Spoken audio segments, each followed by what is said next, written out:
It's a beautiful day here in Mount Maunganui, Tauranga, for this match between New Zealand and England, the first of 3 one-day internationals in the Chemist Warehouse series. So good to have some fine weather. The toss has been made and New Zealand won that toss and chose to field first. Yeah, I'm a little bit surprised. I think, yeah, for me, I would have probably got out there and batted first. The wicket looks pretty good. I think it's going to get cool tonight and the ball might deck around a little bit more, and it would suggest here that it's a very high-scoring ground batting first. I guess it's the thing with this English lineup. They're going to go out there and they're going to throw bat at ball. They do it in all forms.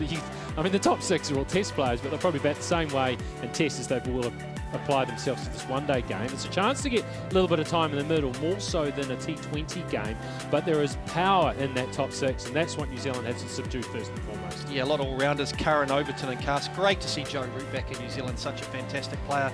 And the Smith-Duckett Root, who are going to be a key for England in the Ashes, they come back into this white ball squad to add that real depth and strength, and a squad that's got a lovely blend of youth and experience. The bowlers often under lights here, you look for a little bit of movement, and it is proven to at times the ball will swing around when the lights take effect and the sun goes down. If they've got enough there, you think, to be able to use those conditions, because you look at them and you know, Bright and Cast, they're bang it in sort of bowlers. No Jameson, unfortunately, came up stiff after the T20 series. Still plenty of experience there, and players who Matt Henry will use any movement that is in the pitch. Jacob Duffy will use what's in the air. Yeah, I mean, that squad looks so familiar for viewers, doesn't it? The test is now is depth. New Zealand have had a lot of injuries. Zach Folkes gets a chance through the injury to Jameson. Probably would have played anyway at some point. Nathan Smith returning from injury. Will Young slides back in. And the big one really is Kane Williamson. With so much conjecture around what he's going to do in the future, it's nice to see him back in the side. Very, very different looking lineup than the T20s for New Zealand, and an opportunity for... Right, here we go. Bowled him straight through. What a start. Wowee. How about that for Matt Henry? We talked about a few New Zealand players being rusty. Well, Jamie Smith's a bit rusty. He's got a beauty. It's nipped back in.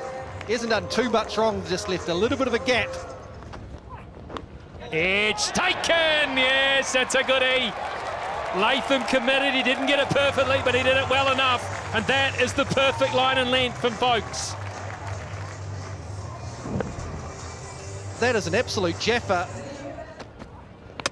Got him! They got another one. That one straight through Root. He's got Root too. New Zealand on fire. There's movement out there and New Zealand are using it. England struggling to deal with it. Look at that seam position through the gate of a great player. And that will be an absolute thrill for Zach Folkes. Oh, use the feet. And this should be the first boundary. It does rocket over this very fast turf here. Oh, how good! How good is that from Folkes? Oh, it's trouble now for England. They're 4 down in no time. It's the perfect delivery. It's angling in, it swings away, beats the outside of the bat and knocks the off stump out of the ground. Jacob Bethel's going, I haven't done too much wrong there. To be fair, Zach Folkes, non-fussed. Another man out for 2. It's Bethel. England 10 for 4. In the air, nearly taken. A despairing dive at square leg.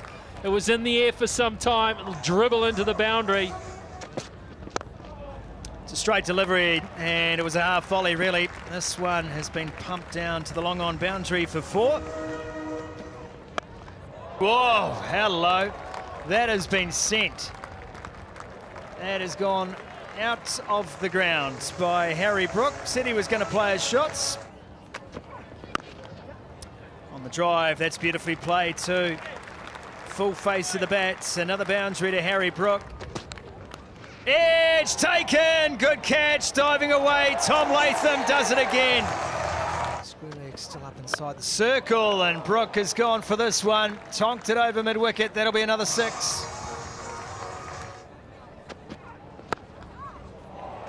That is a shot. Hit square. It does not get much better in terms of timing than that. Folkes, and there it is! He's got another! That's the for Sam Curran. Gets it moving away. Next off Sam Curran.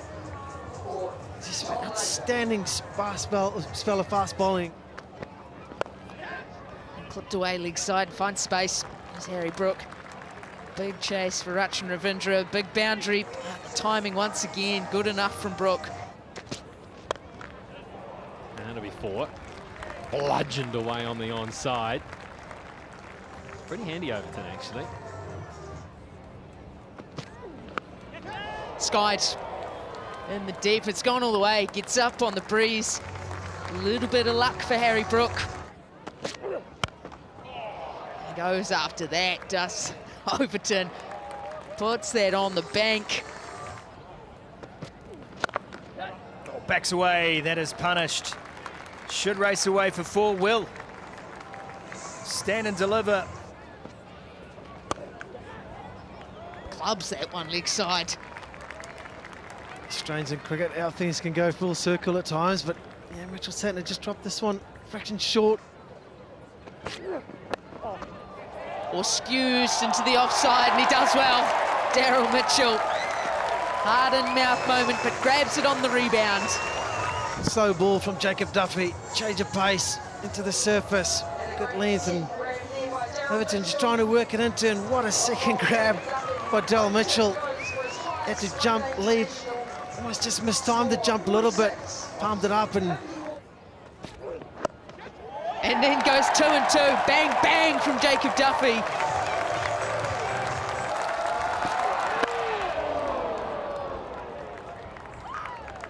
a good option to try and go. Or just bludgeons that. Tries to go for the Yorker, just Jacob Duffy misses slightly, and Harry Brook all over that one. Takes the short ball on, finds space, puts it over the rope. Chance chips it away, and easy as you like, Michael Bracewell. Jacob Duffy in the wickets once again. Pace on and wide too, so that is a double whammy, and that has been dispatched. Oh, wow! That's not enough, is it? Yes, it is. That's going to do it. Way to bring up 100.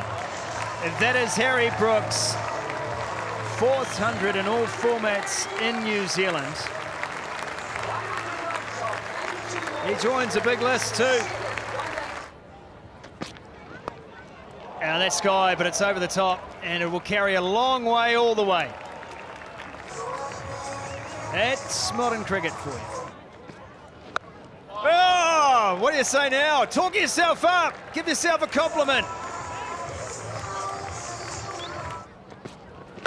Oh, goodness me.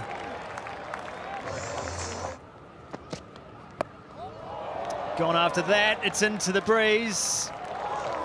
And that's another one gone. That's 6 number 11 for Harry Brook. Oh, Wood plays it well. That's going to go all the way to the boundary. What a hand Luke Wood is suddenly playing here as well.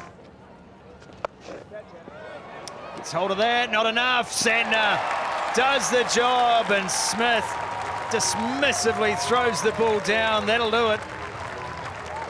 And it took Mitch Santner, the skipper, to try to figure it out on the sweep. Smith beautifully positioned, and finally Harry Brook's innings comes to an end. But what a knock that has been.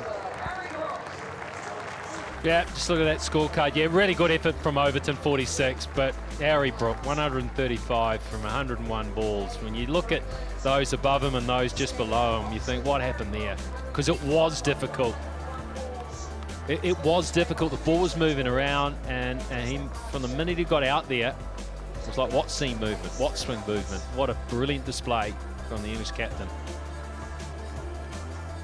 Pat Henry, 2 for him, 53 in the end, 4 for 41 for Zach Folkes. Wonderful spell of bowling right up front, all 7 in a row. Jake Duffy came back in his second spell, 3 for 55, and Mitch Santner 1 for 22 or 7.2. 17 extras, 129 dot balls in the innings. It was the Harry Brook show today, which means New Zealand are going to require 224 runs for victory, 4.48.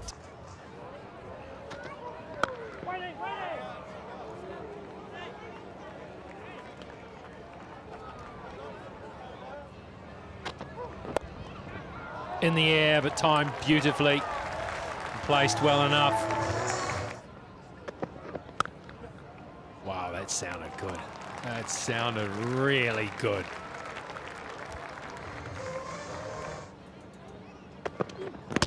Whoa, that's out. That's hitting them all. This time he's gone full and he's got it straight. And he's gone straight through Young. It's, oh, they've got Williamson. He's gone first ball. What a welcome back. What a welcome back for New Zealand's number 3. Narendra climbs into that. Didn't time it brilliantly, but it'll be enough. Should go for 4, and it does. Hat-trick ball.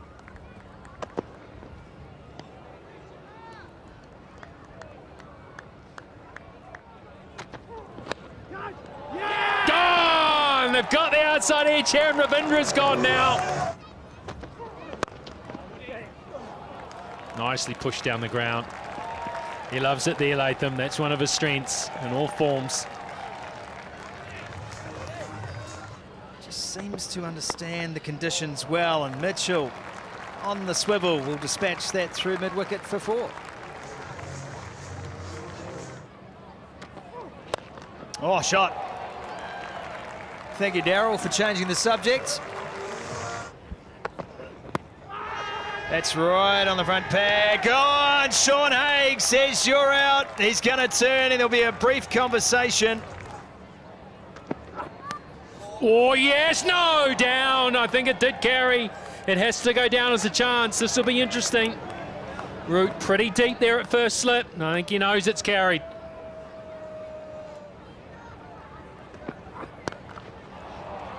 Brilliant shot.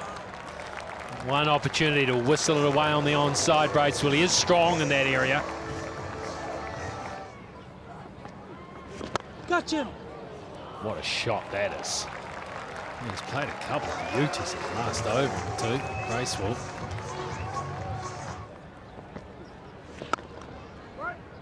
And again, wasn't as wide. The placement's brilliant from Bracewell. Bang, bang. 2 boundaries.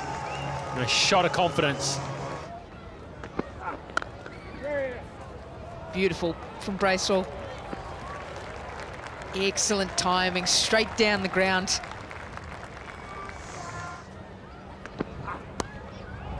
Oh, he picks the gap. Flat, hard, straight into the Toblerone. Splits the 2 fielders in the deep. Goes to the favoured reverse again, and this time he gets it. Knocks it on the head away for 4. There's a run there. And he'll scamper through for 1. That's 50 on the board for Daryl Mitchell. Another half century came in at a time when his team genuinely needed him. Just the 5 boundaries, 115 minutes. It's been graft from the Dazzler. On the pull, that's a great shot. That'll bring up 50. Bracewell in the fun. Taking every run on over, that's gone. That is definitely gone. He called for it, he went for it. The fielding was good. Oh, I don't think the run was ever there. Yep, ready to make my decision. Well, he's been beaten by the length of a straight there. Michael Bracewell just brought up his 50, went for the quick single. Picked up, and Mitchell says thank you.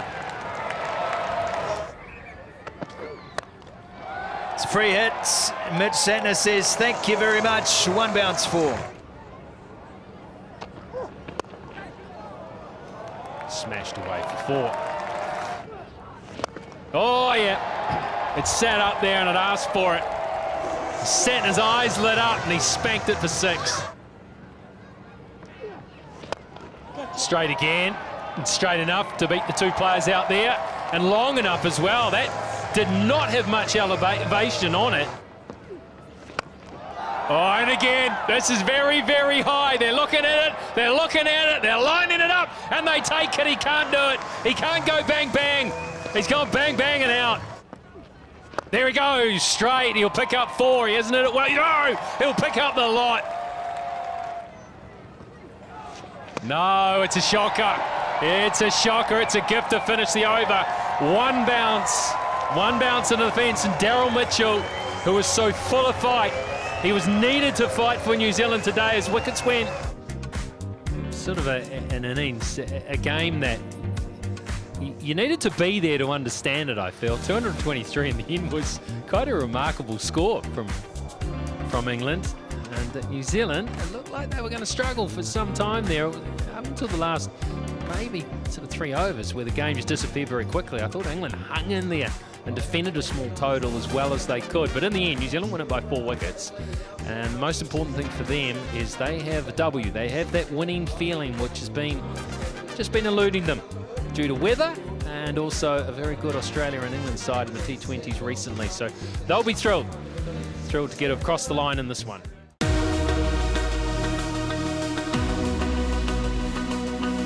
Subscribe now to enjoy sports from across the world.